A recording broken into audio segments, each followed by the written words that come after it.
Hello students, আজকে তোমাদের polity থেকে মৌলিক অধিকার, রাষ্ট্রের নির্দেশমূলক নীতি এবং মৌলিক কর্তব্য। তবে আজকে আমি মৌলিক কর্তব্যটা তোমাদের এখন এই ক্লাসে করাচ্ছি না। নেক্সট তোমাদেরকে যে ক্লাসটা হবে সেটা মৌলিক কর্তব্য বা ফান্ডামেন্টাল ডিউটিসের উপর ক্লাসটা হবে। ওকে, চলো স্টার্ট করা যাক। মৌলিক অধিকার, রাষ্ট্রের নির্দেশমূলক নীতিসমূহ, ঠিক আছে, যে ইংলিশে যেটা বলে the fundamental right and DPSP. চলো আমরা ফান্ডামেন্টাল রাইট সম্পর্কে একটু জেনে নিই, কী বলেছে কী বলেনি, যেটা আমাদের ভীষণ ইম্পর্টেন্ট প্রত্যেকটা এক্সামের জন্য। বলছে মৌলিক অধিকার। মৌলিক অধিকার মানুষের জীবনে ব্যক্তিত্ব পরিপূর্ণ বিকাশের জন্য কতগুলি সুযোগ সুবিধা অধিকার সুস্থ এবং শুভ জীবনযাপনের মধ্যে একান্তভাবে অপরিহার্য।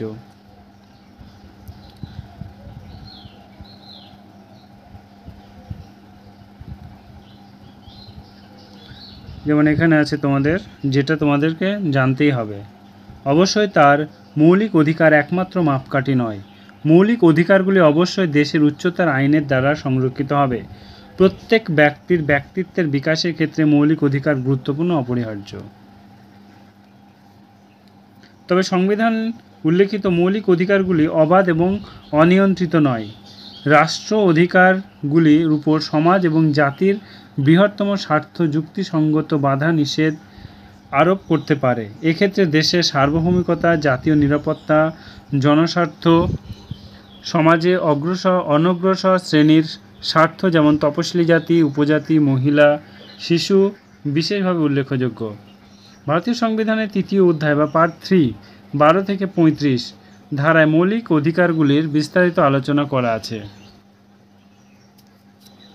মূল সংবিধান 7 শ্রেণীর মৌলিক অধিকার লিপিবদ্ধ ছিল, কিন্তু বর্তমানে সংবিধানে 6 শ্রেণীর মৌলিক অধিকার উল্লেখ আছে। 1978 সালে 44তম সংশোধনী আইনের মাধ্যমে সম্পত্তি অধিকার বা রাইট টু প্রপার্টি মৌলিক অধিকার তালিকা থেকে বাদ পড়েছে। সম্পত্তির অধিকার বর্তমান সাধারণ আইনগত অধিকারে পরিণত হয়েছে। সংবিধানের 12 অধ্যায় বা 300 ক নম্বর ধারায় সবিন্যাস আছে বর্তমান 6টি শ্রেণীর মৌলিক কর্তব্যগুলি হলো। তাহলে বুঝতে পারছো যে একটা মৌলিক কর্তব্যকে তুলে দেওয়া হয়েছে, বা সম্পত্তির অধিকার, রাইট অফ প্রপার্টি। কত নম্বর ছিল? 300 এ, পার্ট 12।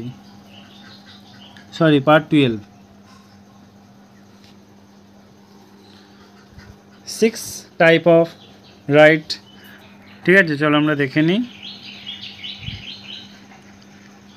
বর্তমানে যে 6টি মৌলিক অধিকার আছে সেগুলো আমরা জেনে নিই। দেখো, ফার্স্ট কি বলেছে, যে রাইট টু ইকুয়ালিটি, আর্টিকেল 14 থেকে 18। রাইট টু, এটা তোমার রাইট টু ইকুয়ালিটি বা সাম্যের অধিকার 18 থেকে 14 থেকে 18। নেক্সট দেখো, রাইট টু ফ্রিডম 19 থেকে 22, আর্টিকেল 19 থেকে 22। তারপরে দেখো, রাইট এগেনস্ট এক্সপ্লানেশন বা শোষণের বিরুদ্ধে অধিকার, এটা হচ্ছে আর্টিকেল 23 থেকে 24। তারপরে হচ্ছে তোমার right to freedom and religion, এটা হচ্ছে ধর্মীয় স্বাধীনতার অধিকার 25 থেকে 28। তারপরে বলছে যে right to freedom and religion, সংস্কৃতি শিক্ষা বিষয়ক অধিকার, এটা হচ্ছে এটা হবে যেটা বললাম right to freedom and religion, এটা 25 থেকে 28 হবে। হ্যাঁ, তারপরে আছে তোমার কালচারাল অ্যান্ড এডুকেশনাল রাইট 29 থেকে 30। কালচারাল অ্যান্ড এডুকেশনাল রাইট 29 থেকে 30। এবং লাস্ট আরেকটা হচ্ছে রাইট টু কনস্টিটিউশনাল রিমেডিস 32। আমরা 32কে বি.আর. আম্বেদকর বলেছেন হার্ট অ্যান্ড সোল। ঠিক আছে, চলো তারপরে কি দেখো, এর বলছে সাম্যের অধিকার 18 থেকে 14 থেকে 18। সাম্যের অধিকার বা রাইট টু ইকুয়ালিটি, আর্টিকেল 14 থেকে 18। আর্টিকেল 14 কি বলেছে, ইকুয়ালিটি বিফোর ল এবং equality protection of law. Equal before of law, equal protection of law, এটা নেওয়া হয়েছে তোমার কনস্টিটিউশন থেকে। দেখো 14 নম্বর ধারায়, ভারতের ভূখণ্ডীয় মধ্যে রাষ্ট্র কোনো ব্যক্তিকে আইনের দৃষ্টিতে সাম্য বা রাইট টু ইকুয়ালিটি আইনের কর্তৃত্ব সমভাবে সংরক্ষিত হওয়ার অধিকার থেকে বঞ্চিত করবে না।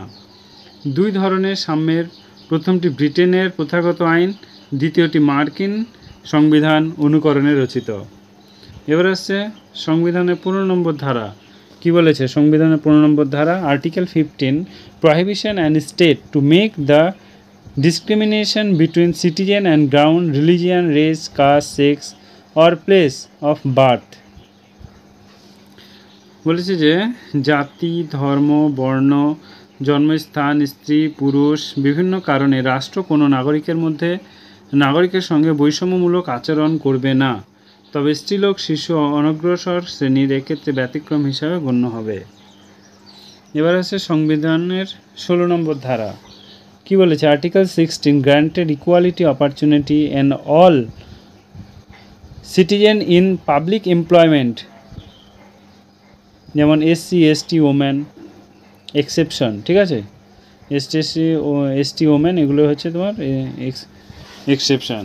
তাহলে কি বলেছে? আর্টিকেল 16 অনুযায়ী জাতি, ধর্ম, বর্ণ, বংশ, জন্মস্থান ইত্যাদি পার্থক্যের কোনো নাগরিক সরকারি চাকরি পদে নিয়োগের ব্যাপারে অযোগ্য বলে বিবেচিত হবে না। শিক্ষাক্ষেত্রে অনগ্রসর শ্রেণী মহিলা ব্যতিক্রম। এ হচ্ছে সংবিধানের 17 নম্বর ধারা। কি বলেছে? সংবিধানের 17 নম্বর ধারা বলেছে যে অ্যাবলিশন অফ আনটাচেবিলিটি বা অস্পৃশ্যতা দূরীকরণ বা অস্পৃশ্যতা বিলোপ সাধন। আর্টিকেল 17 ভীষণ ইম্পর্টেন্ট, প্রত্যেকটা জায়গায় এখানে ভীষণ ইম্পর্টেন্ট। নেক্সট দেখো বলছে article 18 abolish such the prohibition conferment of all title, এখানে টাইটেলের কথা উল্লেখ করেছে, এক্সেপ্ট মিলিটারি অ্যান্ড একাডেমিক। তাহলে এখানে কী বলেছে? আর্টিকেল 18 অনুযায়ী সামরিক কিংবা শিক্ষা বিষয়ক উপাধি ছাড়া কোনো উপাধি দ্বারা প্রদান করা নিষেধ করা হয়েছে। এবার দেখো 19 থেকে 22 স্বাধীনতা সংগ্রাম 19 থেকে 22।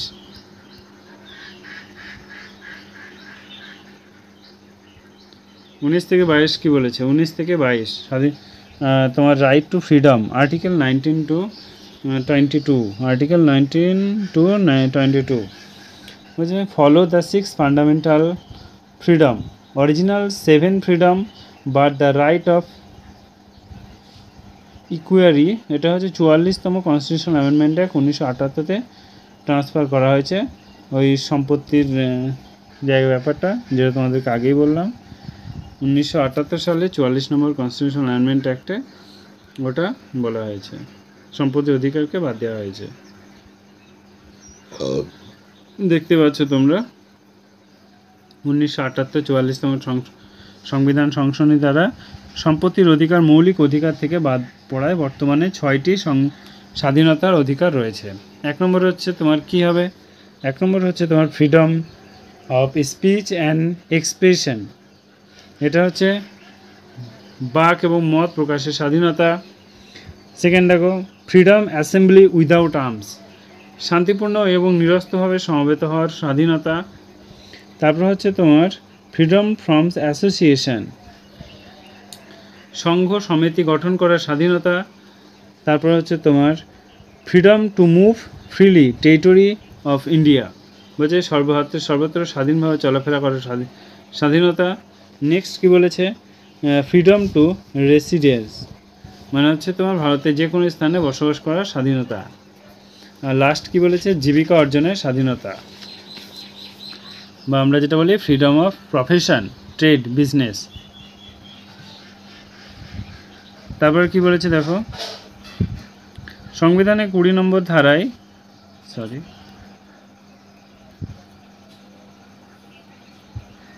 সংবিধানের 20 নম্বর ধারায় অপরাধী সংক্রান্ত 3টি অধিকার লিপিবদ্ধ আছে, যথা প্রচলিত আইন অনুসারে শাস্তি প্রদান করতে হবে, 2 একে অপরের জন্য 2 বার শাস্তি দেওয়া যাবে না,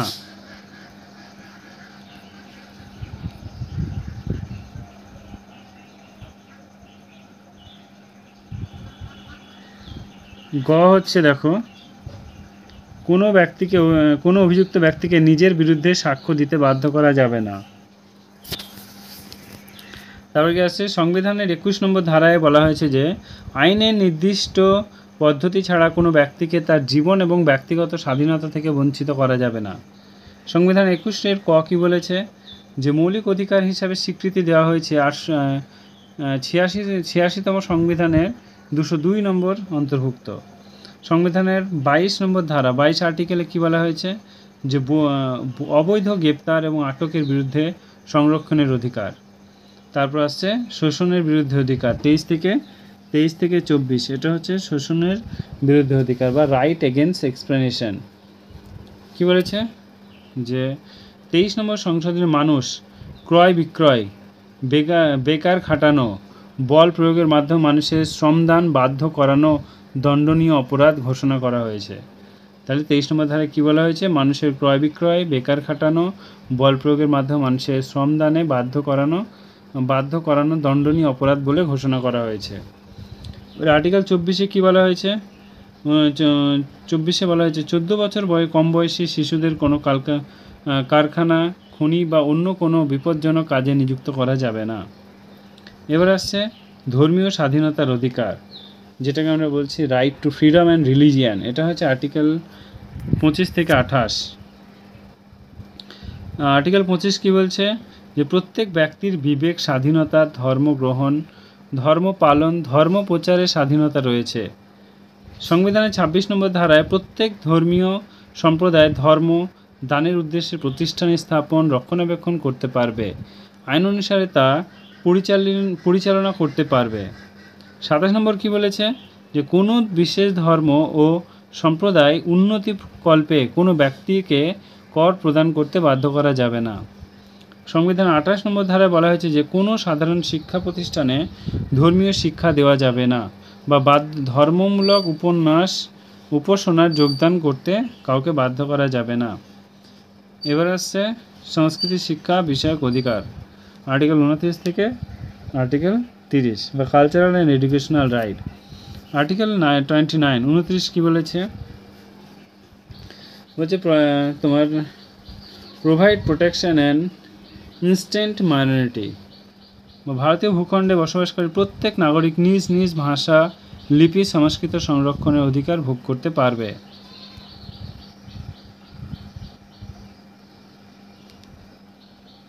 এবার আসছে আর্টিকেল 30। সংবিধানের 30 নম্বর ধারা অনুযায়ী ভাষাগত সংখ্যালঘু সহ সংখ্যালঘু সম্প্রদায় নিজ পছন্দ অনুযায়ী শিক্ষা আয়তন প্রতিষ্ঠান পরিচালনা করতে পারবে। শাসনতান্ত্রিক প্রতিবিধানের অধিকার, আর্টিকেল 32। সুপ্রিম কোর্ট বিভিন্ন ধরনের প্রতিনিধিত্বমূলক ব্যবস্থার মাধ্যমে নাগরিক মৌলিক অধিকার বলবৎ করবে। মৌলিক অধিকার বলবৎ করার উদ্দেশ্যে সুপ্রিম কোর্ট 5টি আদেশ, নির্দেশ বা রাইটস জারি করতে পারে। ফার্স্ট রাইট, 1 নম্বর হচ্ছে বন্দি প্রত্যাখ্যকরণ, এটা হচ্ছে হ্যাবিস কর্পাস। তারপর হচ্ছে তোমার ম্যান্ডামাস বা পরমাদেশ। তারপর হচ্ছে তোমার প্রহিবিশন বা প্রতিষেধ। আরটা হচ্ছে তোমার উৎপেষণ। আর কি আছে দেখো, আরটা হচ্ছে তোমার কোয়ারেন্টো বা অধিকার পিচ্ছু। ঠিক আছে, জাস্ট এগুলো নামগুলো জেনে রাখলেই হবে।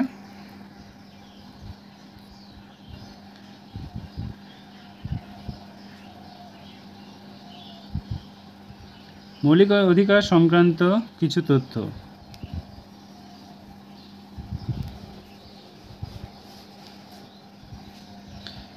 সংবিধানের উল্লেখিত মৌলিক অধিকার নাগরিক উদ্দেশ্যে বলা হলে অনাগরিক কিছু মৌলিক অধিকার ভোগ করে থাকে, যেমন আর্টিকেল 14 নম্বর ধারা কি বলেছে, আর্টিকেল 14 নম্বর ধারা যেটা তোমার বলা হয়নি, হ্যাঁ, আর্টিকেল 14 ধারায় উল্লেখিত সাম্যের অধিকার। আর্টিকেল 14 ধারায় বলা যে সাম্যের অধিকার। 20 নম্বর ধারায় উল্লেখিত একই অপরাধের জন্য দুবার শাস্তি পাওয়া বিরুদ্ধে অধিকার। 21 বলেছে বাঁচার অধিকার এবং ব্যক্তিগত স্বাধীনতা। 23 থেকে 24 ধারায় বর্ণিত শোষণের বিরুদ্ধে অধিকার এবং 25 থেকে 28 ধারায় বর্ণিত ধর্মীয় স্বাধীনতার অধিকার। নিবর্তনমূলক আটক আইন বা প্রিভেন্টিভ ডিটেনশন অ্যাক্ট সংবিধানের 22 নম্বর ধারায় উল্লেখিত সাধারণ আটক বা গ্রেপ্তারের সঙ্গে নিবর্তনমূলক আটক আইনে গ্রেপ্তার আটকের পার্থক্য করা হয়েছে। যে শাস্তিমূলক আটক প্রিভেন্টিভ ডিটেনশন 1950 সালে প্রথম নিবর্তনমূলক আটক আইনটি পাশ হয়। সংবিধানের 359 ধারায় দেশে জরুরি অবস্থা বা ন্যাশনাল ইমার্জেন্সি জারি করা হলে তৃতীয় অধ্যায়ে উল্লেখিত সমস্ত মৌলিক অধিকার বাতিল হলে সংবিধানে 20 এবং 21 ধারায় উল্লেখিত স্বাধীনতা মৌলিক দুটি বাতিল হয় না। আর্টিকেল 32 সংবিধানের আত্মা আর্টিকেল 32 বা হার্ট অ্যান্ড সোল বললাম আগেই হিসাবে গণ্য করা হয়েছে।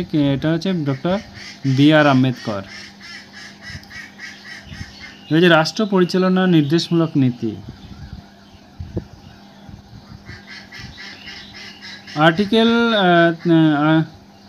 পার্ট 4 36 থেকে 51 ভারতের সংবিধান উল্লেখিত নির্দেশমূলক নীতি আয়ারল্যান্ডের সংবিধান অনুকরণে রচিত। হচ্ছে গান্ধিয়ান নীতিসমূহ এটা হচ্ছে গ্রাম রাষ্ট্র গ্রাম পঞ্চায়েতের গঠনে উদ্যোগী হবে, এটা হচ্ছে 40 নম্বর ধারা, বা অর্গানাইজেশন অফ ভিলেজ পঞ্চায়েত।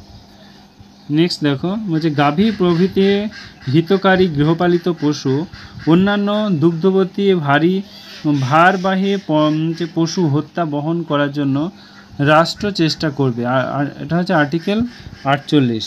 কি বলছে prohibition of slaughter of cow calves and milk cattle etcetera.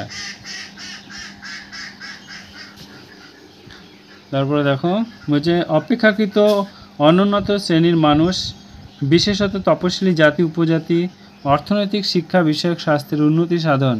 Article